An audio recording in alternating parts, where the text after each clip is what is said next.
Hello, Internet Land, and welcome to an installment of the greatest TV show on YouTube. I'm talking, of course, of my show, the only show without any subscribers right now, but that's not a problem because somewhere in the future I might have one.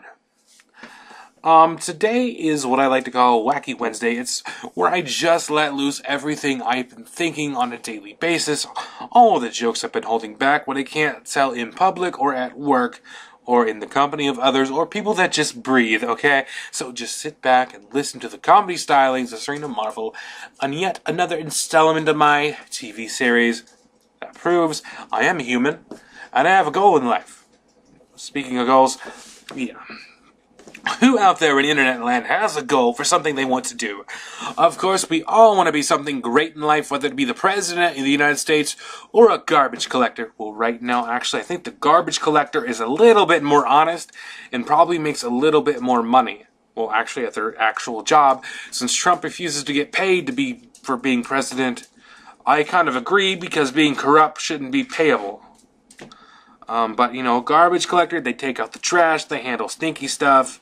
Donald Trump's aide, they take out the trash, they handle stinky stuff. So, you know, being an aide to Donald Trump and being a trash man, kind of the same thing. I mean, you're handling trash that needs to go to the dump, that needs to be taken out. But, you know, there are very few people that are willing to do it. America, we had an opportunity. His name was Bernie Sanders. We knew that Hillary was not going to win. You could put Hillary Clinton up against a dog, and the dog is going to win. Why? Because people don't trust Hillary. Because Benghazi. Even though that's a Republican mouthpiece, Benghazi. I'm serious. If you had a cousin who was, you know, let's say you put your cousin in charge of guarding your house, and that cousin knew something was going to happen or had information that says somebody was going to break into your house, but let the person in, and just because they've ignored the advice and the data they could have looked at like a lot earlier. I mean, are you going to trust your cousin again? No. You know, same concept. But we could have elected Bernie. We could have elected everybody's favorite grandpa. But no, we elected a racist orange guy. I don't know why. America, have we just walked into a giant reality TV show? Have we gone so down south that we'll just elect practically anybody that seems halfway cool, decent, even ignoring the multiple rape allegations that they might have? I mean, ignoring Donald Trump's rape allegations is like letting Chris Brown date your daughter, and that might get you beat. Trusting Donald Trump with one of the most powerful positions in the world is sort of like letting your wife go to drinks with Bill Cosby. Letting Donald Trump have any sort of power is sort of like letting your child go to Jared Fogel's house, unattended. We all know where it's going to wind up, we all know how it's going to end, but some stubborn asshole did it anyways, like multiple people that voted for Trump. I'm sorry. You thought he was going to change something? Well, of course he's going to change something. You know your dad, who's like 80, fought in the war, earned his Social Security, his pension, his retirement. The only thing that Trump is going to change is your father getting that.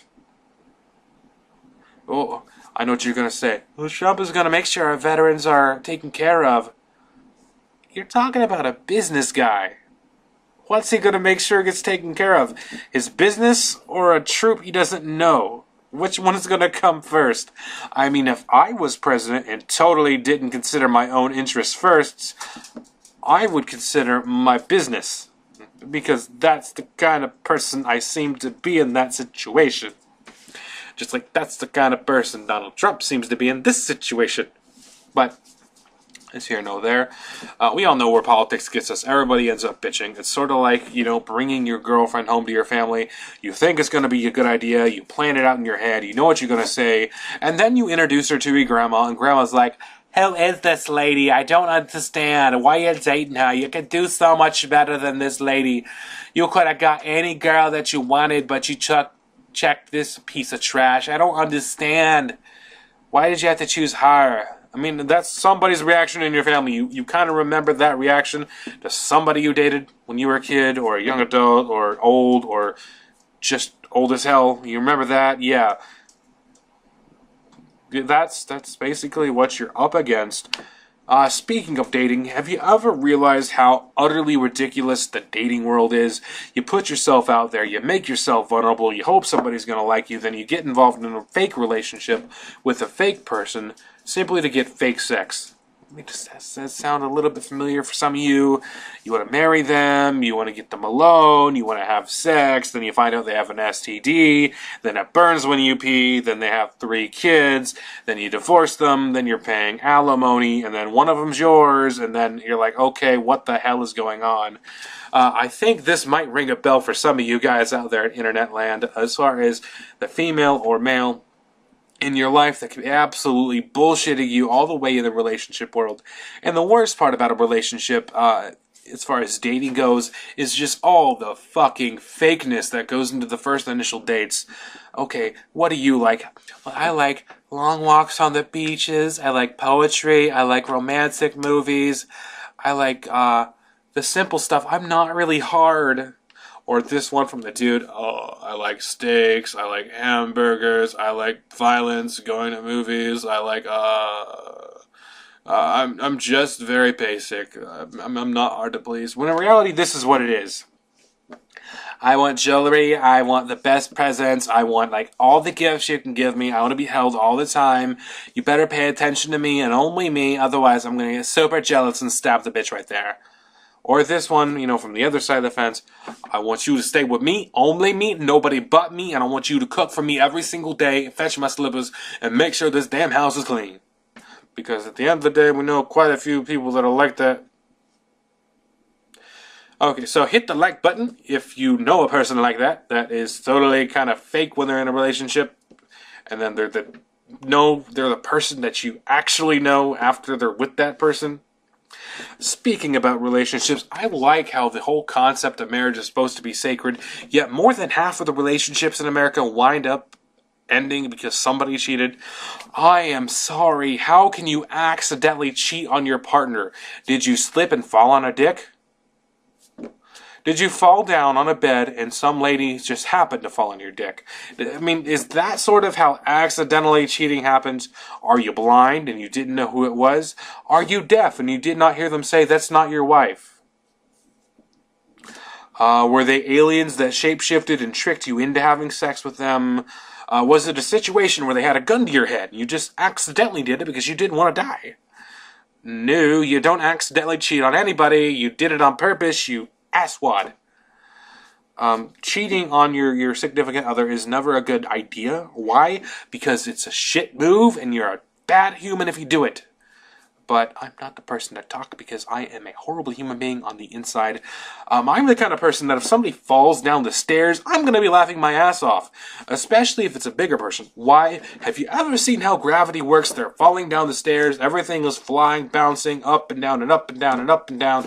And you just can't help but notice that, you know, it looks like, you know, dude or chick, if they're fat enough, their tits are hitting them in the face. And that's generally how fat people falling looks like. They're falling down the stairs, they get mad, they cuss you out, then they go for something to eat that they see in the fridge. Again, hit that like button if that sounds like somebody you know. Because we all know people falling down the stairs is hilarious. I can't be the only one that when the Life Alert commercial comes on, I'm laughing my ass off. Help, I've fallen and I can't get up. Then why do you have a house with stairs? Seriously. If you've fallen and can't get up, you should have a house with no stairs, and you should take all the ledges off of everything. If you have to, put a steppy stool into your bathtub. So that way you don't trip over that. I mean, or get a shower and put a bar in.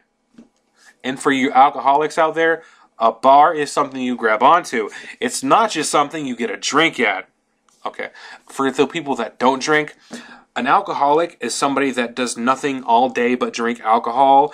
Alcohol is something that intoxicates you. Intoxication means you can't make good decisions. And good decisions means you're paying child support for 18 plus years with a female you don't know. Or a male that you don't know. Depending on the situation, it could go either way. Because honestly, child support and having a kid, anybody can be charged child support. The best way to not be charged child support is not fuck around. How about that one? That's a good idea, right? Oh, God, but that's unconventional. Not have promiscuous sex with somebody you don't know and not risk having a kid with somebody you don't like and have to put up with them for 18 plus years because you were horny? Okay, yeah, that's really unconventional. That's not heard of, and I know it's a new concept, but just give it a try.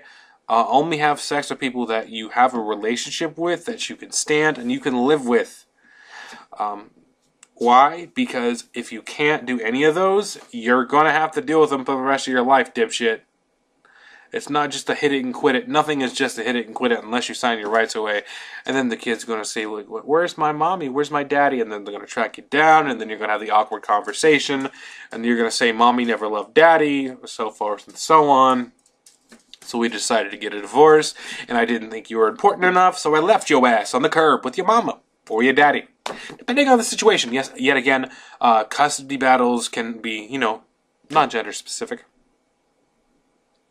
But yeah, I know. I know the struggle. By the way, rich people, the struggle is when you can't pay for something, but you have an entire week to go before your paycheck. Does that sound familiar? Have you ever, you've never had that struggle where you've had to wait a week before you get paid? Okay, so this is what it's like. Imagine you're driving your Rolls Royce down the street, right? Now, this is a long-ass road to where you're going, okay? Now, this long-ass road throws you a curb. You only have half a tank, but the nearest gas station is 100 miles away, right? You ain't getting 100 miles on half a tank. I can guarantee it. So that's sort of like what being broke is. Driving down a long-ass street in Benz, but not having enough gas in your tank to get to point B. And by the way, rich people, poor people siphon people's gas too. It's not just you. The difference is we suck our own hose while you pay somebody else to do it. I know, rich dudes, that takes on an entirely different meaning. I get it. But hey, I'm not supposed to tell your wife that you pay other people to suck your hose, right? Oops. Did I let that out? Okay, probably. It's never a good idea to be telling people sexual history, sexual exploits. But sex is one of those things. It's really funny. I mean, you ever sit on Thanksgiving and look at a turkey before it's put in the oven? It looks like a naked person without a head. I mean, it seriously does. And then when your grandma puts her hand in the turkey's ass with the opening and does the this and then the this and then this, that kind of emotion, it's dirty. I'm sorry. There are a couple things on this earth that are extremely dirty and perverted. A naked chicken, a naked turkey, eating a pickle, eating a banana. All those things are extremely provocative and sexy. I'm sorry. Who has not looked at a person eating banana and said, that looks good? I have. Who has not looked at a turkey and seen, okay, that looks like a naked person with the hole. But man, that hole's been stretched out. Oh, by the way, dudes who's never had sex, a hole that's been stretched out, that doesn't mean necessarily that the person has had sex with a lot of people. That could just very well be a biological aspect of who that person is. Oh, and judgmental fucks who think that just because somebody is loose, that means they are not a virgin. Read a biology textbook. Oh, okay, by the way, a textbook is something that opens and there's words in them. Okay, oh no, let me explain further.